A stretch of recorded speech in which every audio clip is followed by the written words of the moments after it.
The research station hung in the dark like a silent predator. It orbited a dying star, its pale red light spilling weakly across the black hull. Inside, the Shethar Dominion's best scientists gathered in a circular chamber lined with glowing screens and floating data. HOLOS. This was the day they had waited for. For centuries, the Cathar had conquered worlds, bent species to their will, and stripped planets bare. They had broken every kind of enemy physically, mentally, and emotionally. But one puzzle had always remained unsolved: the strange, chaotic, maddening emotions of humanity. They had seen fear in other species. They had seen despair. Both could be used as tools of control. But hope was different. Hope refused to die. Even in chains, even in silence, even when there was no chance of rescue. That was what frustrated the Cathar. They believed every emotion could be turned into a weapon if understood well enough. Hope, in their minds, was a dangerous tool waiting to be sharpened. The plan was simple, at least on paper. Capture humans, study the way their hope functioned, distill it into a form that could be injected or broadcast, and then unleash it on their enemies. But instead of lifting spirits, they would twist it, amplify it until it became reckless, courage-pushing soldiers into foolish, suicidal charges. The experiment had taken years to design. Now it was ready. In the cold, sterile detention wing, 6 humans sat in separate transparent cells. They had been taken from an outer colony remote, far from any military defenses. The Cathar had expected terror in their eyes. They expected the usual bargaining, crying, and desperate questions. But these humans were calm. They sat on the smooth benches, looking at each other through the walls, as if silently communicating. No shouts, no tears, no begging. Cathar scientists in white armor walked between the cells, scanning readouts. Strange symbols flashed on their wrist displays. Brain activity, hormone levels, neural-linked patterns, all were being recorded in real time. Dr. Vorth, the lead scientist, observed from the control room. His large amber eyes narrowed as he read the data. "Unusual," he muttered. "Their neural activity is already elevated." A junior researcher approached. "Elevated? But the serum has not been administered yet." Vorth tapped the glowing display. "Correct. But look, connections between them are strengthening. It's as if their minds are already linking." The junior tilted his head. "Perhaps they are afraid."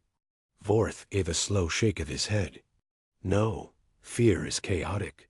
This is organized, deliberate." Through the glass, one of the humans, a woman with short black hair and sharp eyes, caught Vorth's gaze. She didn't look away. Instead, she gave a faint, almost polite nod. The researcher shifted uncomfortably. "She's watching you." Vorth's mandibles clicked in irritation. "Begin the trial." Guards entered the chamber, their armor plates clinking in the quiet air. Each carried a slim injector filled with a faint blue liquid, the distilled hope serum. The humans didn't resist as the injectors touched their skin. No flinching, no recoil. They simply watched the guards with calm, unreadable expressions. In the observation room, screens lit up with activity. Heart rates rose. Neural pathways glowed brighter on the scans. Electrical signals flashed between regions of the brain faster than any simulation had predicted. "Activity spike," one technician reported. "Much higher than projected." Vorth leaned closer. "Are they showing signs of confusion?" The technician hesitated. "No, they're showing signs of focus." Inside the chamber, the humans' eyes darted to one another. They exchanged tiny nods and glances, almost imperceptible, but enough to suggest silent understanding. "Note this," Vorth ordered. "They are forming a network." The junior researcher frowned. "Through speech?" "No," Vorth replied, his voice Lo, through something else. The room grew tense. The last time the Cathar had seen behavior like this was during ancient wars, when resistance fighters had coordinated attacks without visible communication. But those had been simple tactics, not this. Vorth's eyes stayed on the black-haired woman. She had not stopped watching him. Slowly, she turned her head toward another prisoner, a tall man with scarred hands. He nodded once. Stronger connection, the technician whispered. Reading the spikes on the display dot then, the first strange thing happened. One of the alien guards inside the chamber shifted his stance, relaxing slightly. His grip on the weapon loosened. Another guard blinked several times, as if clearing his thoughts. Vorth noticed immediately. Why are the guards' biometrics changing? The junior checked the monitor. Elevated serotonin. Lower aggression levels. This shouldn't be possible. The serum was supposed to affect only the test subjects, not those around them. But somehow, the emotional field was already bleeding into others nearby. Inside the cell, the black-haired woman leaned closer to the wall between her and the tall man. Her lips moved just enough for the closest microphone to catch it. 3 days. She whispered. The tall man gave a small smile. Understood. In the control room, the words barely registered before Vorth spoke again. Increase the dosage. If this is how fast it works, we will have a finished weapon within the week. The technicians obeyed. More serum was prepared. More data streamed across the screens. But down in the chamber, the humans were no longer merely subjects in an experiment. Something was growing between them, something the Cathar had not predicted and could not measure. Vorth's mandibles spread in a grin as he turned away from the window. It is working perfectly. Back in her cell, the black-haired woman glanced at the guard nearest to her. He looked away quickly, as if ashamed.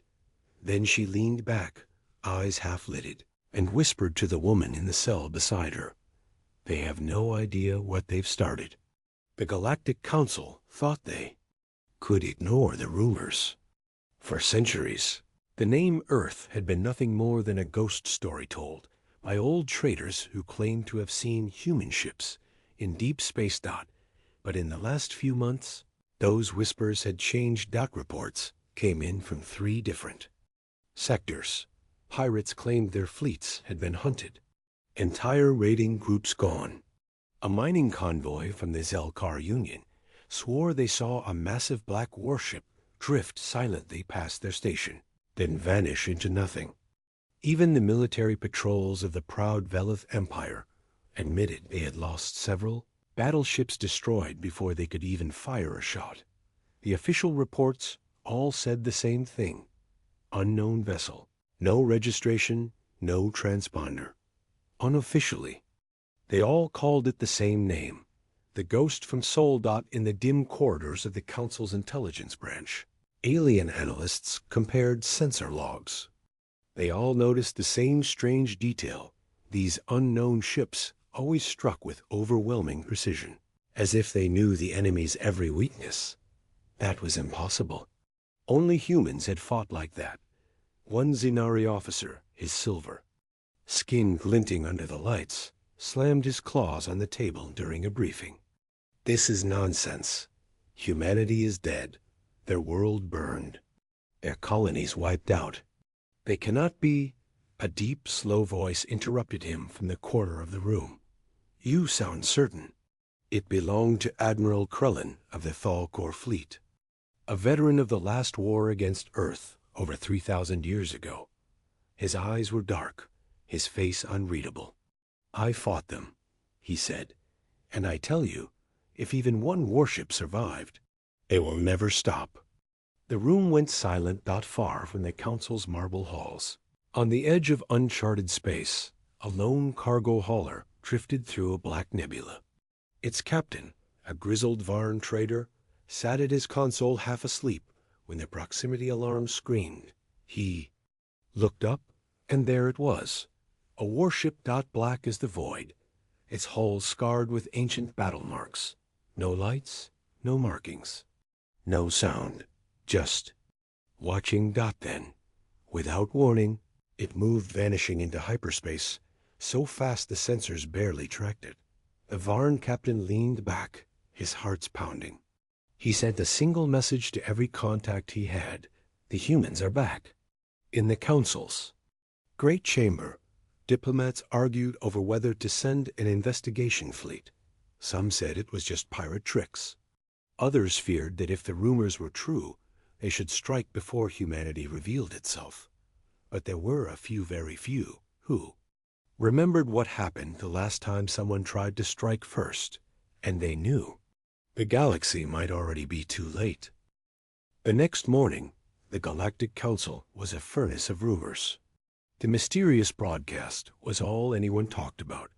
Some called it a prank, probably the work of some fringe pirate faction. Others whispered the unthinkable. Humans, Counselor. Drex of the Valorian Empire slammed his claws against the table. This is nonsense.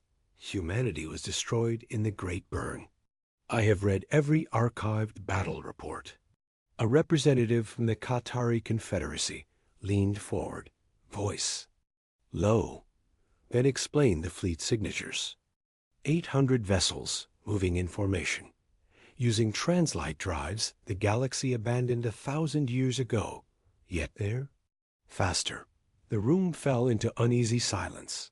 Faster. That word alone was enough to make admirals nervous. Faster than standard. Translite meant only one thing: warships could strike anywhere before defenses were ready. Admiral Ralvik of the Dominion fleet reviewed the sensor data again. His mandibles clicked in frustration. Whoever they are, they have erased all registry traces. No faction has the resources for this. Not even the core empires. And yet, said the Qatari delegate, they came from the direction of Sol. The council froze. That single name Sol was forbidden in official channels. It was the old home system of humanity. The place every archive insisted was now just a burnt cinder, glassed from orbit. Drex snarled, "It's impossible." The burn was complete. No planet could recover from that. A quiet voice spoke from the far end of the chamber. "Perhaps you misunderstand humanity." Heads turned. The speaker was Ambassador Chiron of the Thren Alliance, one of the few who had studied human history. They were not simply soldiers. They were builders. They were patient. They vanished because they chose to vanish. Ralvik tilted his head. "You're suggesting they planned their disappearance?" Chiron nodded slowly. "And now they've chosen to return." Across the galaxy, events began to accelerate. In the mining colony of Torvik 9, scanners detected a massive object emerging from deep space shadow. It was larger than any known battleship, more like a moving city. The colony governor tried hailing it. No response. And every device, every every datapad, every broadcast station flickered to life with a single sentence in perfect galactic standard. "We are the heirs of Earth. You will stand aside." The ship did not fire. It simply moved on, vanishing into the void. But behind it, smaller vessels emerged. They carried no markings, no insignia. Yet every sensor reported the same thing: power signatures older than the Great Burn. Yet somehow, stronger. In the council chamber, panic began to replace curiosity. Admirals demanded emergency fleets. Politicians shouted for calm. And somewhere far beyond the rim, in a system long erased from star maps, Sol burned with light once again. The imperial palace of the Seraph Dominion floated in high orbit above. Their crimson homeworld, a jewel of steel and light suspended against the void. In its grand strategy hall, Emperor Kel'Thuzan received the first real casualty reports from the insignificant human fleet he had sworn to crush. The reports were ... troubling. 6 Seraph battle groups, each one the pride of the Dominion. Navy had been reduced to debris fields. Hundreds of ships gone. no survivors. No distress signals. Even the black box recorders had been wiped clean, as if something didn't just destroy them. It erased their existence. The Emperor's claws clicked against the armrest of his throne as he read the intelligence transcript. Visual contact. Impossible. Enemy hull signatures not recognized. Weapon systems unknown. Engagement lasted under 30 seconds. No chance of retreat. It was signed by Admiral Vorse, one of the most decorated officers in Serath history. His last transmission ended mid-sentence, cut off by a sound the analysts couldn't identify, a low, deep vibration, almost like a heartbeat. Keltherin-S eyes narrowed. Summon the Council of War now. Meanwhile, at the edge of Serath-controlled space, a single Terran warship drifted in the wreckage of the latest battle. The ship's name wasn't on any registry. Its hull bore no faction markings. And yet, every system on board was running at perfect efficiency. Every weapon ready to fire again got inside. Admiral Elias Kane stood before a holographic star map. Red markers represented the Dominion fleets that had moved against humanity.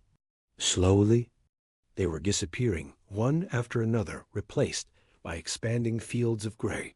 Contact with command? Asked Captain Rhea Solis, Kane's second-in-command. Not yet, Kane replied. Earth's silence is deliberate. We are the message. Her eyes flicked to the map. And the message is... Kane's gaze hardened. We're not prey. News of the defeats spread across the galaxy faster than light.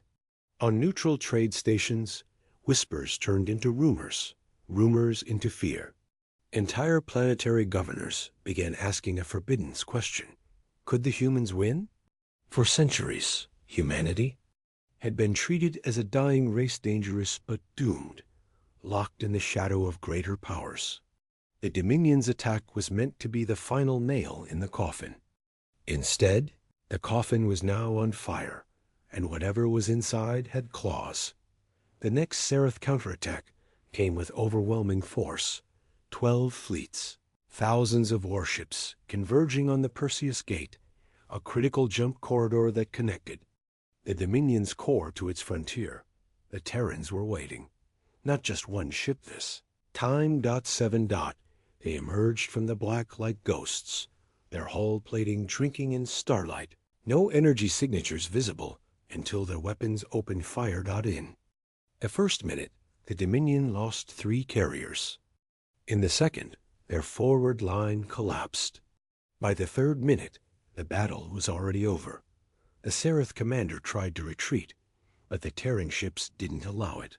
They hunted them down one by one until nothing moved in the darkness, except drifting wreckage.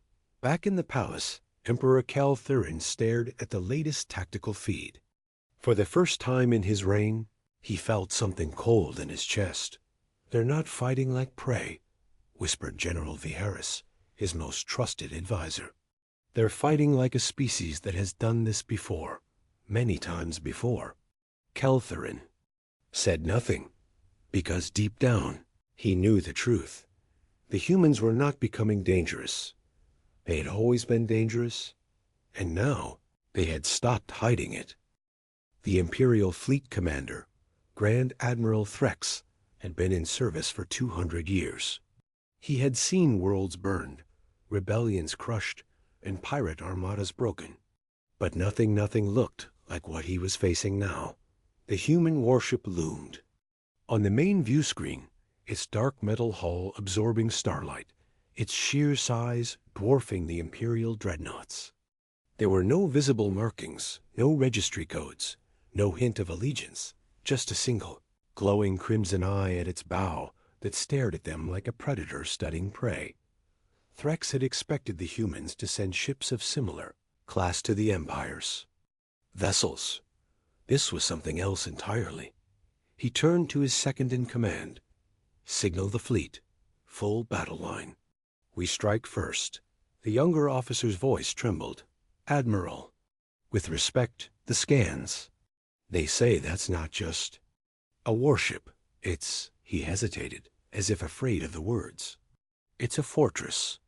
Fortress or not, nothing survives concentrated Imperial firepower. Orders flew across the command net. Dozens of Imperial dreadnoughts and cruisers moved into attack formation, their weapons charging. Space filled with the hum of energy buildup. Then, the human ship moved. It didn't accelerate like other vessels. It lunged. One instant, it was hundreds of kilometers away. The next, it was inside their formation. Turrets unfolded from its hull, no sleek, elegant arrays like Imperial designs, but brutal, jagged cannons that looked like they had been forged for one purpose: destruction. The first salvo hit an Imperial battleship. There was no explosion, only a bright flash, and then the entire ship simply vanished. A TOMIZED dot in the Imperial flagship. Silence fell. Threck swallowed. Return fire. All weapons now. Energy lances and plasma bolts tore through the void, but the human ship's armor absorbed them. Shields flickered around its shields, so dense they distorted space. Then came the voice. It wasn't transmitted over standard comms. It forced its way into every ship's internal systems, every crew member's headset, every implant. A deep, calm, human voice. You were warned. This is your only message. Leave or be erased. The Imperial fleet didn't retreat. They should have. What happened next would be remembered for centuries in whispered stories: how 38 Imperial warships were turned to burning wreckage in under 6 minutes. How the human ship never even slowed down. How every surviving Imperial captain described feeling like prey before a predator older than their civilization itself. The battle ended without a surrender. The human ship simply stopped firing. It drifted there, letting the wreckage of the fleet scatter in the void. And it transmitted one final message to the Empire's Central Command: Earth doesn't give second chances. And it vanished into hyperspace. But to the humans aboard, this was only the beginning. Somewhere deep inside the fortress ship, an ancient AI older than any living human spoke to the Terran commander. Shall we proceed to Phase 2? The commander's eyes hardened. Yes, they think this was vengeance. They don't know it's just the opening move. The Eidolon drifted in the shadow of the gas giant, its black hole almost invisible against the swirling darkness. Every running light was off. Every system ran in deep silence mode. From a distance, it was just another piece of space debris. But inside, the ship's crew waited like predators in the dark. On the holomap, the enemy fleet approached 32 warships, the pride of the Korthan Empire. Their shields glowed, faintly, confident and unhurried. They believed the Terran ship was still fleeing. They didn't know the Eidolon had turned. Korthan flagship will enter firing range in 3 minutes, said Lieutenant Halle. Voice low. Captain Rourke didn't take his eyes off the map. Not yet. Let them close. Every heartbeat in the control room seemed to echo louder than the hum of the ship's systems. The crew knew what they were about to do, something no sane commander would ever attempt. Enemy formation tightening. Halle said, "They're moving in for the kill." The captain smiled faintly. Perfect. Locked targeting data on their reactors.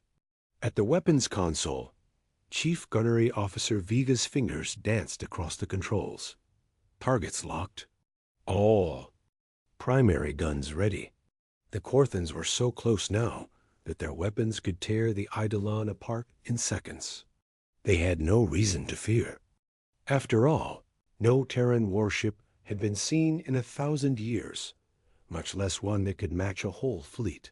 The captain's voice cut the silence like a blade. Fire.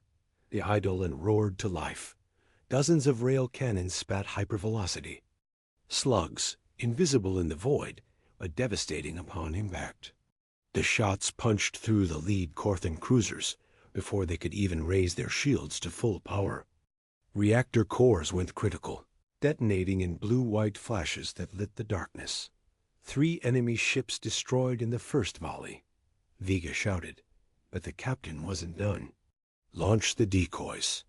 Full burn straight through their center line.